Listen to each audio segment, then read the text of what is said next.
Hi, hello, and welcome back to PJs and Pages. Today, I want to thank Kat from Cat and Too Many Books for tagging me in the April Showers tag, and I am going to jump right in to these recommendations, answers to these prompts. Some of them are recommendations, some of them are just answers. But I'm gonna go ahead and jump right into it because my son is busy and I'm gonna take advantage of that. So let's go ahead and get started. Number one, share a book with water on the cover. And for this one, I'm going to be sharing Where the Crawdads Sing by Delia Owens. This book follows the marsh girl who is Kaya, and she lives in a quiet town on the North Carolina coast in 1969. When handsome Chase Andrews is found dead, the locals immediately suspect her as the killer. She's kind of a loner. She lives out there all by herself. She's the weird girl, so they automatically suspect her. And she has survived for years alone in the marsh that she calls home, finding friends in the gulls and lessons in the sand. It is an exquisite ode to the natural world, a heartbreaking coming-of-age story, and a surprising tale of possible murder. Owens reminds us that we are forever shaped by the children we once were, and that we are all subject to the beautiful and violent secrets that nature keeps. I really enjoyed this story. It is one of the first books that I ever annotated, and I annotated the heck out of it. Look at that. Wow, lots of annotating. But yeah, I really enjoyed this one. I really connected with Kaya. I thought that the love story in here was beautiful, and the mystery aspect, the twist at the end, woo! I did not see it coming. I really didn't. And it had me guessing the entire time. Maybe I hadn't been reading a lot of thrillers. Maybe if I had, I would have guessed it, but at the time, I hadn't read a lot of thrillers, and this really got me. Really enjoyed it, really recommend it. There is water on the cover. She lives in the marsh by the ocean or I don't know, whatever. It's really good, highly recommend it. The next prompt is, what's a classic novel you'd like to curl up with on the couch? And that one is one of my favorites, The Picture of Dorian Gray by Oscar Wilde. And yes, I have a beautiful, it's like kind of a floppy cover, but it's leather, and it is like with these marbled end pages, and it's got sprayed edges, and my favorite thing, a ribbon bookmark. But The Picture of Dorian Gray is essentially about a man who is very flawed. And he ends up commissioning this portrait of himself. And what ends up happening is that the portrait ages, it takes on all of the awful things that he does, and he gets to stay young and beautiful and pure for the rest of his life, unless he sees the portrait. So this story, it basically follows Dorian Gray as he's, doing those things. So it's really good. I can't say enough good things about this. I really enjoyed reading this in high school. I want to do a reread of it again soon. And yeah, I would totally curl up with this book on a rainy day. Number 3, share a scary book that you would read during a rainstorm. So for this one, I am going to recommend The Dead Zone by Stephen King. Now, it's been a while since I read this one, but I remember really enjoying it. This is about Johnny Smith. When he's 6 years old, he gets a head trauma in a bad ice skating accident. And from time to time after this head trauma, he starts getting these hunches. It's almost like glimpses into the future. Infrequent but accurate snippets of things to come. But it isn't until Johnny's a grown man, now having survived a horrifying auto injury that plunged him into a coma lasting 4.5 years, that his special ability really pushes him to the fore. Johnny Smith has come back from the void with an extraordinary gift that becomes his life's curse, presenting visions of what was and what will be for the innocent and guilty alike. But when he encounters a ruthlessly ambitious and amoral man who promises a terrifying fate for all humanity, Johnny must find a way to prevent a harrowing predestination from becoming reality. This was a fast read. It's a big book, but I read it so quickly. It's 513 pages, and I enjoyed every second of it. I thought that Johnny's his supernatural powers were really cool. The bad guy in this is a great villain that resonates with some of the current political villains. I really, really enjoyed this and I highly recommend it. I don't see a lot of people talking about The Dead Zone by Stephen King. I do think that they made a movie about it like in the 80s or the 90s. I haven't watched the movie yet, but I really, really want to because I really enjoyed this. All right, next. What's a good book rec for rainy days? Now, I'm going to be recommending The Ocean at the End of the Lane by Neil Gaiman. This is a short, is it a novella? I don't know. I don't know what the difference is between a novel and a novella. This one is 178 pages. It is short. You can read it almost in one sitting. And this follows, it's a middle-aged man who returns to his childhood home to attend a funeral. Although the house he lived in is long gone, he is drawn to the farm at the end of the road, where when he was 7, he encountered a most remarkable girl, Letty Hempstock, and her mother and grandmother. He hasn't thought of Letty in decades, and yet as he sits by the pond, a pond that she'd claimed was an ocean, behind the ramshackle old farmhouse, the unremembered past comes flooding back, and it is a past too strange, too frightening, too dangerous to have happened to anyone, let alone a small boy. 40 years earlier, a man committed suicide in a stolen car at this farm at the end of the road. Like a fuse on a firework, his death lit a touch paper and resonated in unimaginable ways. The darkness was unleashed, something scary and thoroughly incomprehensible to a little boy, and Letty, magical, comforting, wise beyond her years, promised to protect him no matter what.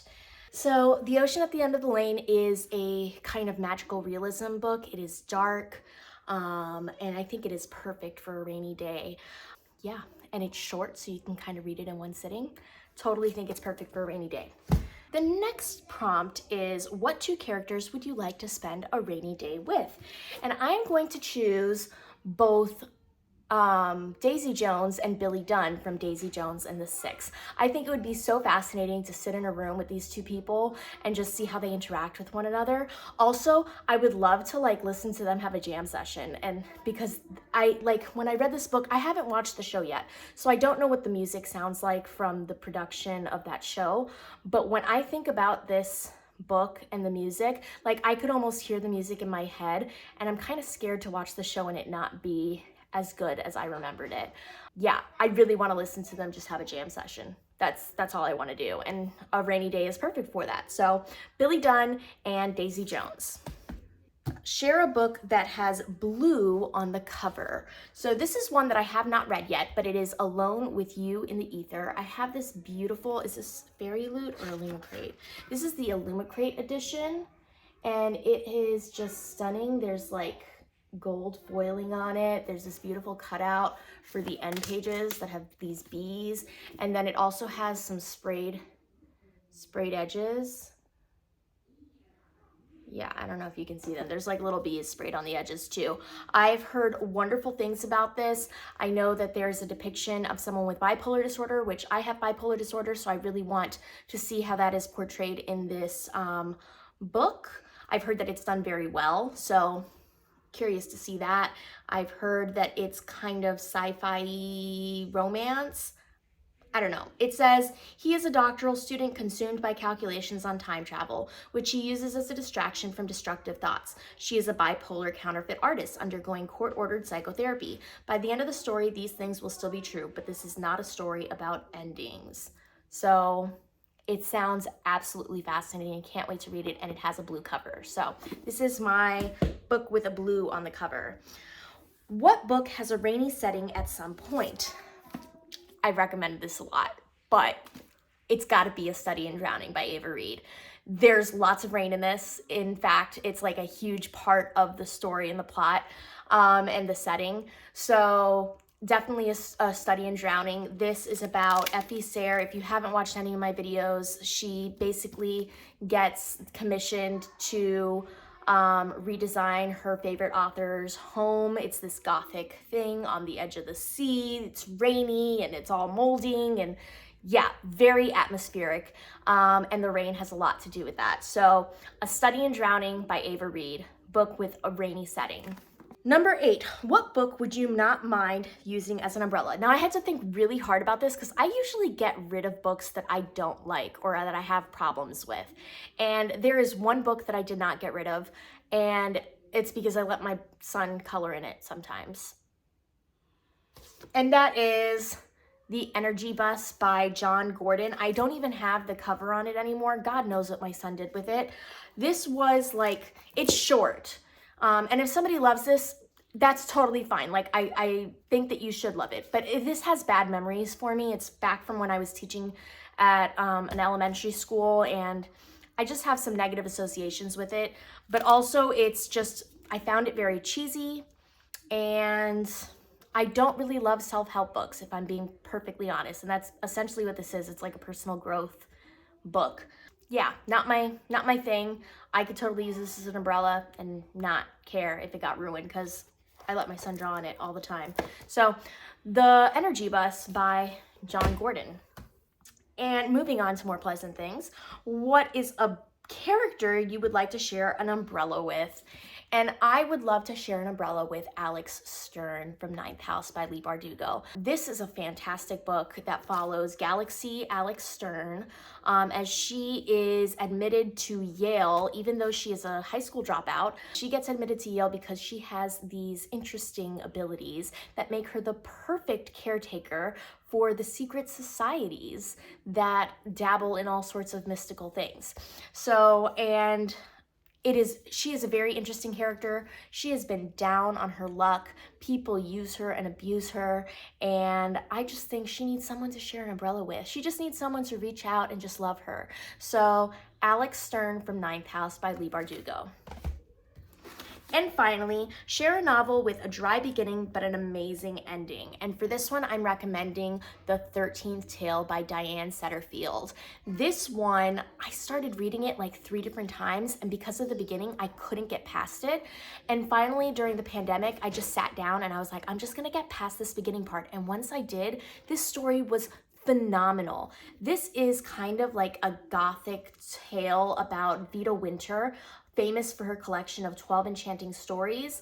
She spent the last 6 decades penning a series of alternate lives for herself. Now old and ailing, she is ready to reveal the truth about her extraordinary existence and the violent and tragic past she has kept secret for so long. Calling on Margaret Lee, a young biographer troubled by her own painful history, Vita decinters the life she meant to bury for good. Margaret is mesmerized by the author's tale of gothic strangeness, featuring the beautiful and willful Isabel, the feral twins Adeline and Emmeline, a ghost, a governess, a topiary garden, and a devastating fire.